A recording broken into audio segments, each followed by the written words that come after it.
to this beat.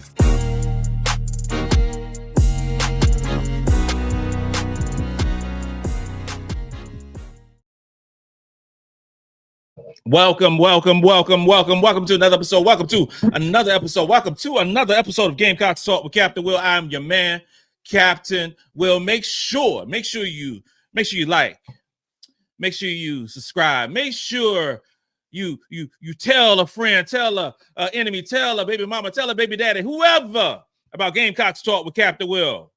You're now rocking with the best. Since you're rocking with the best, come rock with your man, Captain Will. We got a good one today, y'all. I said we got a good one today, y'all. We talk about, Auburn's coming up. 12 o'clock on Sunday.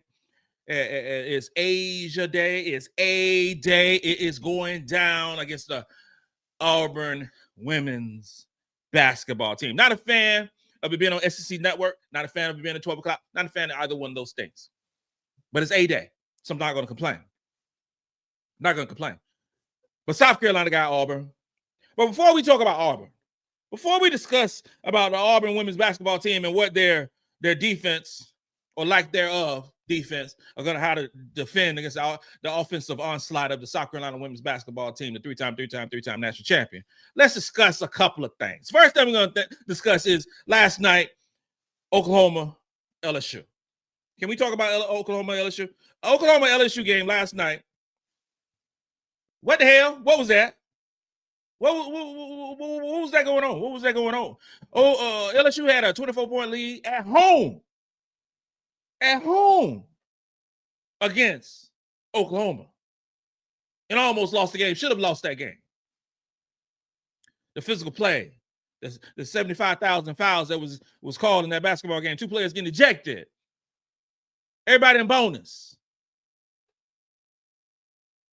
What was going on in this basketball game? Kim Mulkey acting the plum fool out there, slapping the clipboard out of Simone Augustus' hand. Y'all know Simone Augustus, legend of LSU. Legend before Kim Mulkey will be a legend after Kim Mulkey.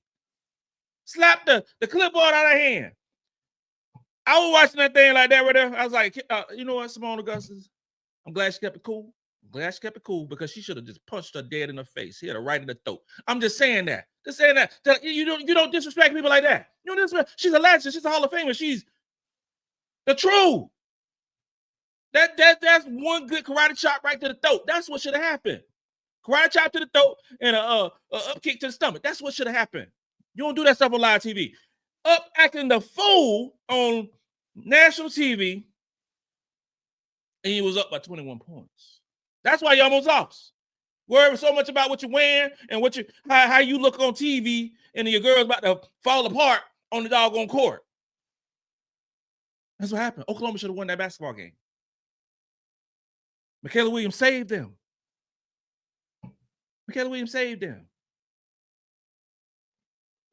They not like South Carolina women's basketball team. They ain't. They are not like Carolina basketball. If you see about, you got to know how to act. You got to be professional. If Dawn Staley did that action on live TV, it'll be an uproar the next day. And that's just hate for South Carolina. Your podcast is going crazy, talking about Dawn Staley and being disrespectful. But did y'all see what I saw? Did y'all see that?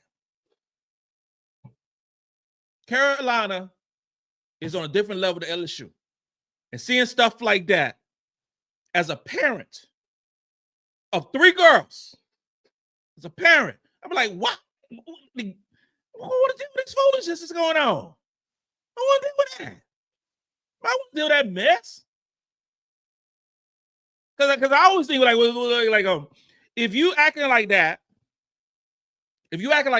in front of the camera in front of 15,000 people and a million people watching the game, how you acting when nobody ain't watching? How you acting then? This ain't no Bobby Knight situation. I don't like that. We need to count every lucky star out there, all the lucky charms that we got Dawn Staley, that we got our assistant coaching staff, that we got that. Got to worry about none of this mess that's going on. Second thing we're going to talk about, class of 2026. Class of 2026. I said before, and I will say it again. Class of 26 recruiting class is going to be so important for the South Carolina women's basketball team, the three-time national champions. I have to implore that because we're going to get some legit stars on this basketball team in the 2026 class. Stars.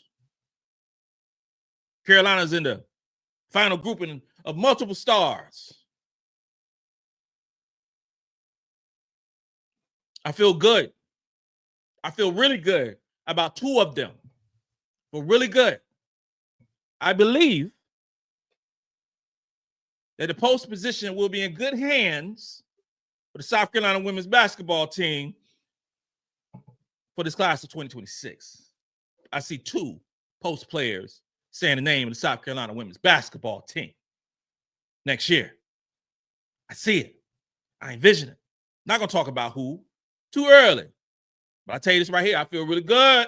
I feel really, really good. Let's talk a little bit about this Auburn women's basketball team and their defense is going to try to slow down South Carolina. South Carolina is playing a defense that is, they all right. They all right. They 68th in the country in block percentage, 92nd in defensive rating, 175th, the guarding the three. 128th in steals per game and 188th in 2-point percentage allowed and 237th in field goal percentage. I say they all right, but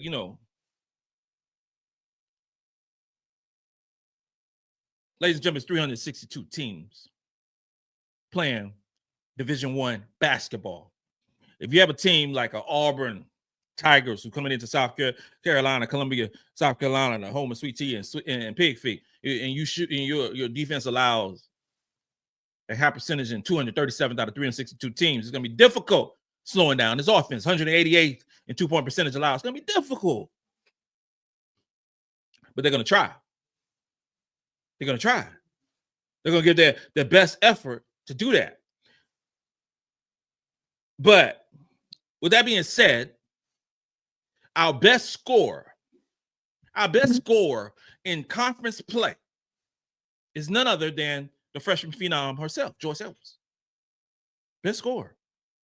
She's getting you 22 minutes in SEC play. She's getting you 15 points. She's our leading scorer for the year. But in SEC play, she stepped up her game even more.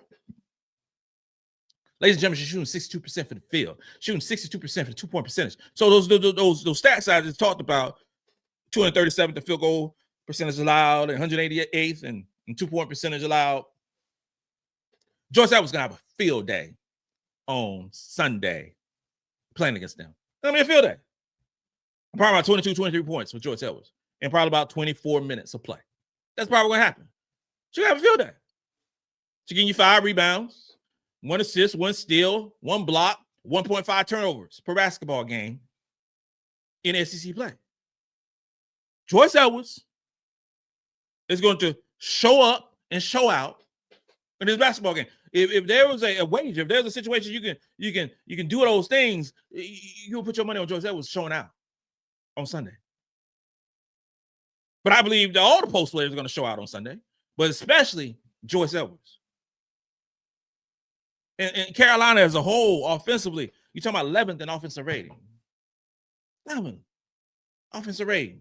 Still playing the number 1 schedule in the country. You're talking about 12th in the country in terms of fewest turnovers per game. 12th. So we don't give up the ball quite easy. Now, they got a couple of players. One player in particular that we're going to talk about on their defense who was a little pest on defense.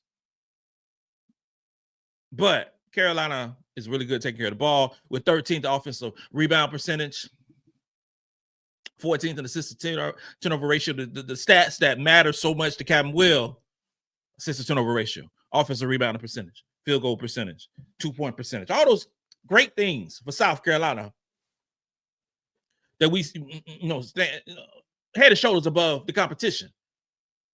of what we do. We're not going to shoot a whole bunch of three-pointers. Started the season out, I said I wanted Carolina to shoot 23 three-pointers per basketball game. This year, we have not had that three-point touch that we had last year.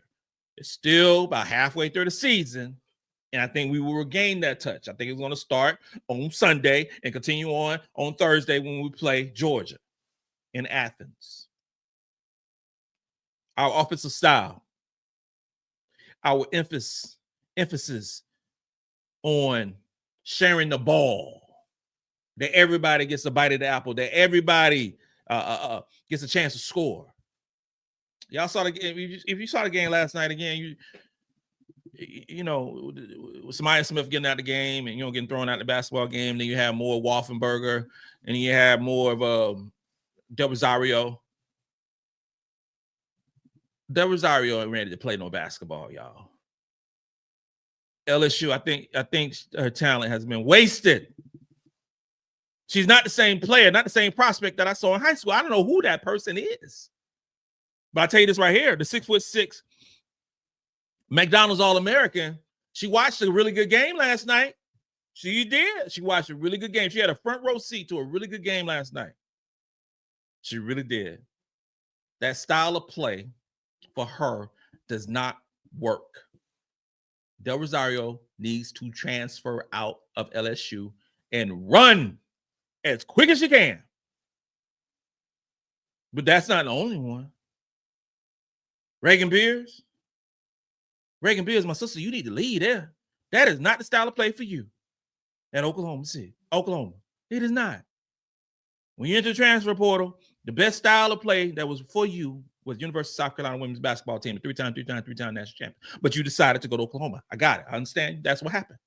You got it. Just saying. The way you play, back to the basket, physical, look more like Garnet and Black, look more like a Gamecock than an Oklahoma Sooner. That's all I'm saying. That's all I'm saying.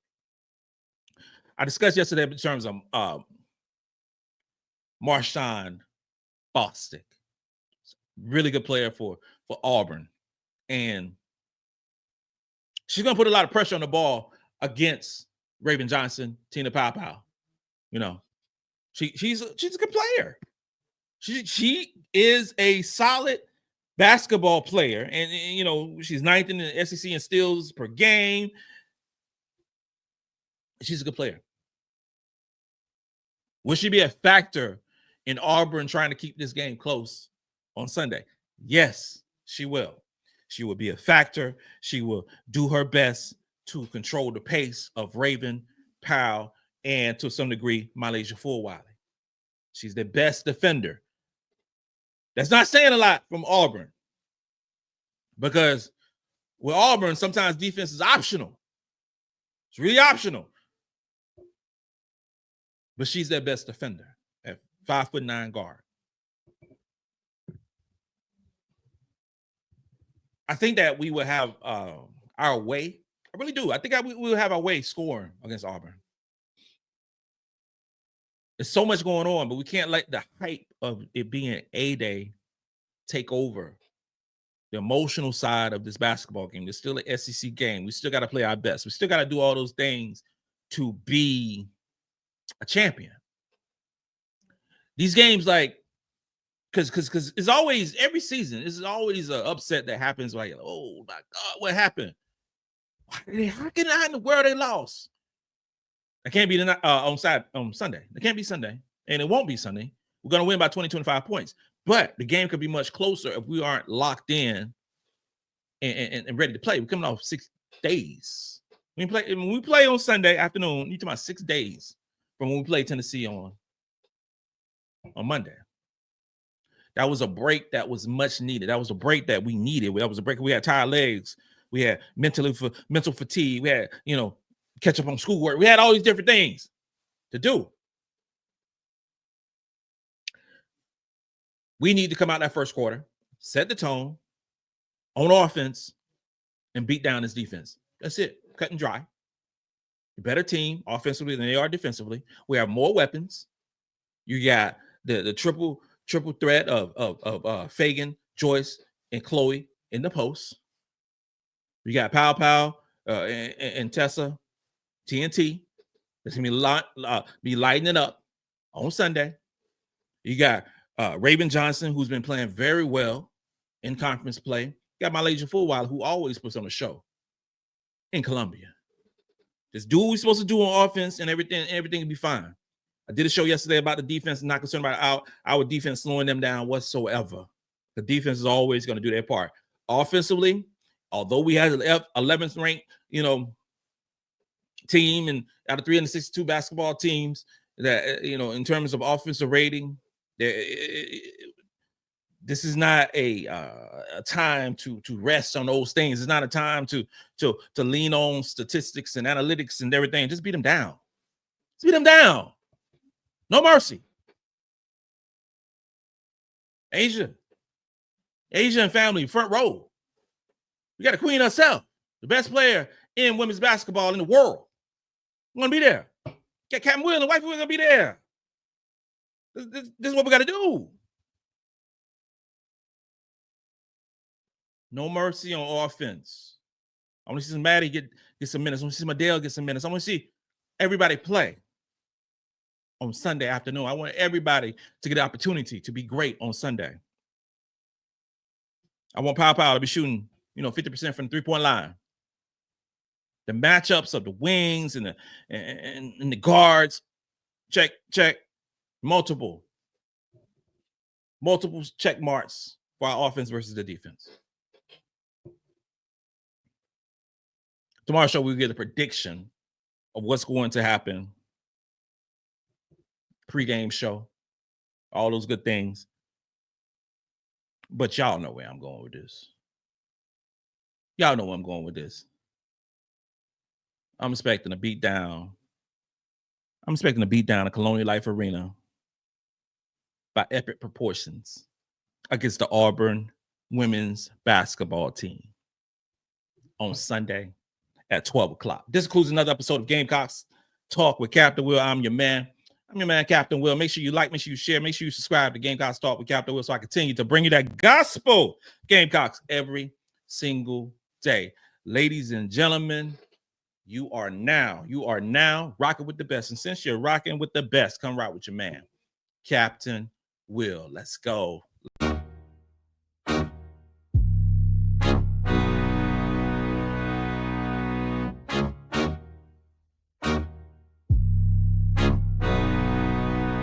Oh, J-Rock did this beat.